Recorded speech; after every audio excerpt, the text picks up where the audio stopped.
तो नबी सल्लल्लाहु अलैहि वसल्लम ने उसको तबलीग की, पहलवान को कुश्ती के अखाड़े में तबलीग की। उसने कहा ठीक है, अगर आप मुझे मनवा लें और मुझे यकीन दिला दें कि आप खुदा के सच्चे नबी हैं तो मैं आपको मान लूंगा। तो आन सल्लल्लाहु अलैहि वसल्लम ने फरमाया अच्छा ठीक है, फिर कुश्ती में मुकाबला कर लेते हैं। अगर मैंने तुम्हें गिरा लिया तो फिर तुम्हें यकीन आ जाएगा कि मैं खुदा का नबी हूं, तो मुकाबला कर लो मेरे साथ। खुदा के ऊपर यकीन भी था आपको। तो पहलवान के साथ पहलवान को चैलेंज कर दिया नबी सल्लल्लाहु अलैहि वसल्लम ने। तो मुकाबला हुआ, नबी सल्लल्लाहु अलैहि वसल्लम ने उसको गिरा लिया। तो ये था पता नहीं वैसे ही गिरा लिया। अच्छा फिर दोबारा कर कुश्ती हुई, दूसरी दफा भी नबी सल्लल्लाहु अलैहि वसल्लम ने गिरा लिया, तीसरी दफा भी नबी सल्लल्लाहु अलैहि वसल्लम ने गिरा लिया।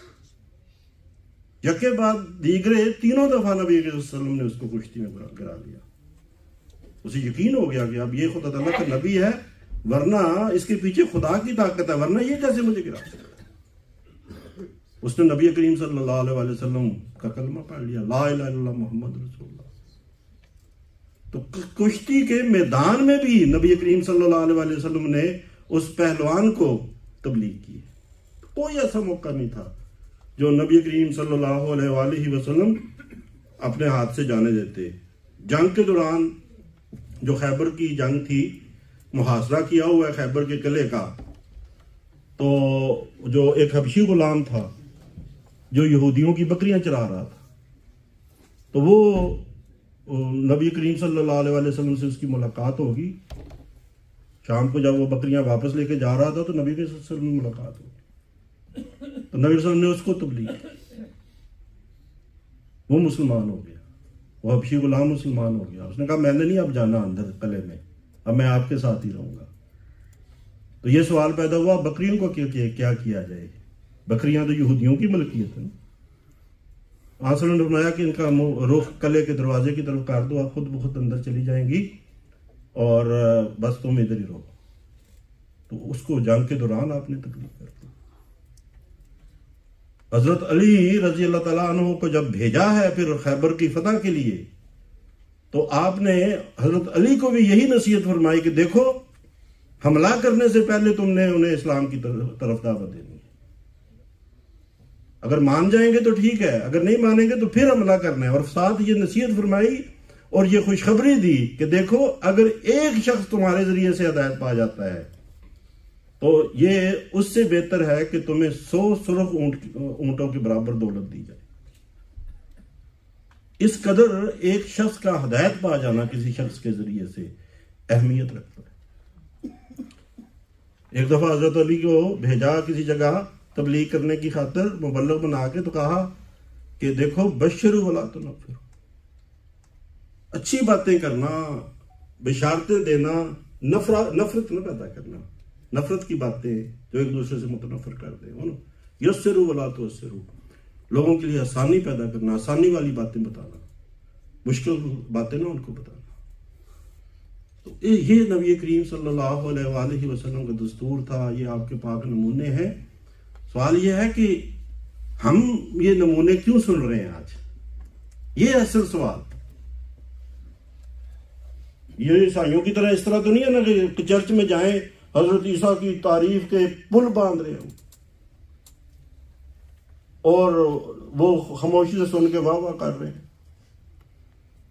नहीं, नबी करीम सल्लल्लाहु अलैहि वसल्लम को अल्लाह ताला ने उसवा बनाया हमारे लिए कि जो आपके पाक नमूने थे हमने उनके ऊपर अमल करना है। वो तो बड़े मोहम्मद थे, हमने छोटा सा मोहम्मद बनना है। और वो कैसे हम बनेंगे छोटा मोहम्मद? वो आपके ये जो पाक नमूने हैं इनके ऊपर अमल करके। सिर्फ एक इक्तिबास आपके सामने पढ़ के मैं ये खत्म करूंगा अपनी गुजारिशात। छोटे मोहम्मद के हवाले से जो बात है ना, अनवारुल उलूम जिल्द 18 सफ़ा 454 और 455 में है कि हज़रत मुस्लिम फरमाते हैं कि एक जलसा सालाना पर भी मैंने कहा था और अब फिर कहता हूं कि सब मोमिन ये अहद कर लें कि वो छोटा मोहम्मद बनने की कोशिश करेंगे, छोटा मोहम्मद बनने की कोशिश करेंगे। जब तक तमाम मोमिन छोटे मोहम्मद नहीं बन जाते, उनकी जिंदगी दीन के लिए कुछ भी मुफीद नहीं हो सकती। अगर हम छोटे मोहम्मद नहीं बनते तो हमने दीन का हमसे दीन को क्या फायदा, कुछ भी फायदा नहीं। फरमाया छोटा मोहम्मद बनने के ये माने हैं कि तुम में से हर एक शख्स अपने मुतल्लिक ये समझ ले कि सारी दुनिया को तबलीग इस्लाम पहुंचाने की जिम्मेदारी, सारी दुनिया को तबलीग इस्लाम पहुंचाने की जिम्मेदारी सिर्फ और सिर्फ मुझ पर आ जाती। और हर शख्स ये समझ लेना ये मेरी जिम्मेदारी है, ये नहीं कि ये उसकी जिम्मेदारी, ये उसकी जिम्मेदारी, ये उसकी जिम्मेदारी, मेरी नहीं है। मुझे एक वाकया याद आ गया, हॉलैंड का वाकया है। एक दोस्त, वो तबलीग हम करते थे, कैंपों से कहते थे लोग लेके आए, तो अफ्रीकन लोगों को ना एक दोस्त ले आए, 2 गाड़ियां भर के ले आए, तो तबलीग करनी थी। तो वो जरा उनकी तबीयत में जरा दिखावा भी था, वो जो दोस्त थे, और वो गैर अहमदियों से अहमदी हुए, लेकिन एक सियासी फैमिली से अहमदी हुए थे। तो वो सियासत उनके जहन में बहरहाल कुछ ना कुछ थी। तो कहते हैं जी, मुझे कहते हैं ये मेरा कोई साथ नहीं देता, ये देखें मैं अकेला लेके आया हूँ, दूसरे लोगों को मैंने कहा कोई मेरा साथ दे, मेरे साथ चलने के लिए तैयार नहीं था, और ये मुझे ही करना पड़ा सारा काम। तो मैंने उनको तसल्ली देने के लिए कहा कि भाई सवाब भी तो आपने ही कमाया है ना। तो कहने लगे, और इन्ना सवाबा वास्ते मैं कल्ला ही रह गया।